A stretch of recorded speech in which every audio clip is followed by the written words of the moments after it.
Hi, my name is Little Will. I'm here to do an explanation video of Hangapult. I'm Camila. I'm the cameraman for this video.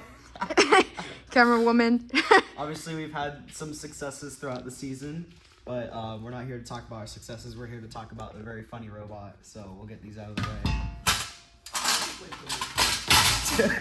way. You can cut that out later. Yeah, I don't know. Okay, so off to get started. We'll start with the drivetrain.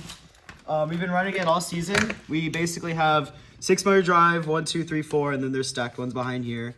48 to 72 on 3.25s. It's 400 RPM, pretty solid.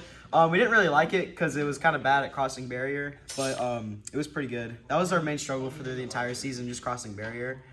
But kind of staying low down. We have these nice side skirts. These help kind of dispute the power that people come like when they hit us. But other than that, they're pretty much just purely functional. We have this back wedge here that's kind of just supported by these spacers. We added this around November, and it's really nice for just bumping tri-balls over the barrier, kind of like so. But yeah, it's really nice for carrying. I'll go over to some of the wings. So we actually, over the summer, like late summer, like early August, it was before mall, I invented a new type of D-score mech because we were originally running just a normal kind of hook and grab. But I created vertical wings, initially to D-score, then I realized their potential to use them as like a wing. So then we were running this kind of wing. Basically, absolutely no compression when you're pushing in tri-balls, and it's just really good for pushing them in. And then later on, we added the second one when we created Hangapult 3.0. I know a lot of you saw the shorts video where we have these cool wall rollers. They're really nice for kind of gliding the robot against the wall, especially for during autonomous and driver programming. But that's coming real clutch for a lot of different scenarios. We'll move on to the intake. We recently did a rebuild after our Bristol signature event where we got the Create Award, where we realized in like some higher level play that we wanted to be able to do single feeds a lot easier because we had a lot of struggles kind of underfeeding it, which is why we created a top feed intake. So what we did was we removed the original battery placement and an optical sensor, and we just made it so we had the ability just to place it right on top, and then I could just drive up to the goal, outtake it, and then we could just ram it in like a conventional intake. We have the plates mounted right here on each side, tanks up here to kind of help balance our weight out. That was another big problem we had, was just balancing our weight out because we had a lot of weight up higher. But yeah, we had it banded down. Here are the hard stops. Pretty conventional intake. Moving on to our biggest system. This is our Hangapult. So pretty much what we wanted to do is combine our hanging and our shooting capability. So to do that, we decided to make a PTO system. So as you can see here, this middle gear shifts between this upper stage of this gearbox and this lower area. So what we have here is actually a piston. Might be hard to see, but there's actually little polycarbonate discs down here. And what this does is it pushes this gear. So I'll turn the robot back around. And when the gear, normally at the beginning of a match, we'll start it with the gear right around here. And then when this spins, it will retract the catapult and we can fire it like a normal conventional shooting catapult. But when we shift it over, we don't have any air in it right now, but when we shift over, it'll spin this winch. And so this winch is connected up right here, and then it just pulls down. And so we also have a ratchet right here on this winch, and it's just a conventional sprocket ratchet. So when we're actually ready to hang, we have this hook release, kind of like a jelly mech for spin up. So what this piston does, it just pushes straight up, and then it'll release the string for this hook, and it'll just deploy like that.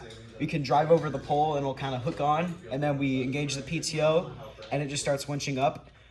It got pretty consistent beats here throughout the entire season up until state, where I feel like there's probably been some bending, and we've been running this design for so many comps that it's not been as consistent beats here at state. It got beats here most of the time, but in quarterfinals we did get beats here, but that wasn't the overall effect of why we lost our match. Big thing we noticed at our Chapin tournament, so right before this full-length cross brace actually snapped in half. So we added triangle bracing to brace the entire system to this middle cross brace. Overall, did add a lot of structural integrity. We also added this park hook. So the bands just snapped. But basically, this string is connected to our band release. And so when we deploy the band release, it'll deploy this hook and this hook at the same time. So when we're ready to go, we'll just drive up and this will get caught on the pole and then we'll park like a conventional parking. I'm trying to think if there's anything else. Oh yeah.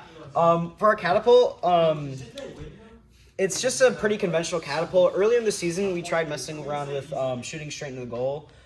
So we had passive band release and all that stuff, but we couldn't really get it to work out well. So we just decided to go with a more conventional higher arc catapult. So pretty much we had certain strategies we do during matches where we could do 1v1s pretty well compared to other just bowling strategies during like qualifications. So what we do is we wait till our better opponent would be on the close side and our partner would be on the far side. And so we would just launch it like 5 or 6 over and our partner would just push them in. And that was kind of the main strategy of our Hangapult and it worked in most of our matches. But like I said, we added top feed intake and we got really good at bowling. But yeah, unfortunately, we are going to rebuild for Worlds. Hangapult will see. Hangapult will unfortunately be killed, and I'm sad to say that it's not gonna be, our rebuild's not gonna be anything similar to Hangapult, but it will be very cool. I promise you that. So if Camilla wants to switch over and start talking about some of the programmings that we do. Alright, I'm Camila, I'm the coder of the team. I'm just going to do an overview of the Auton and tech stuff. Yeah. Okay, so from last season, we did a lot of experimentation with inertial sensors and like correcting the angles and whatnot.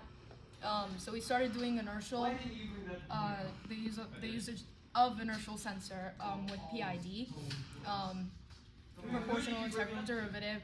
And then we also added a second inertial for global turning, which essentially does turning on a global variable instead of a local variable.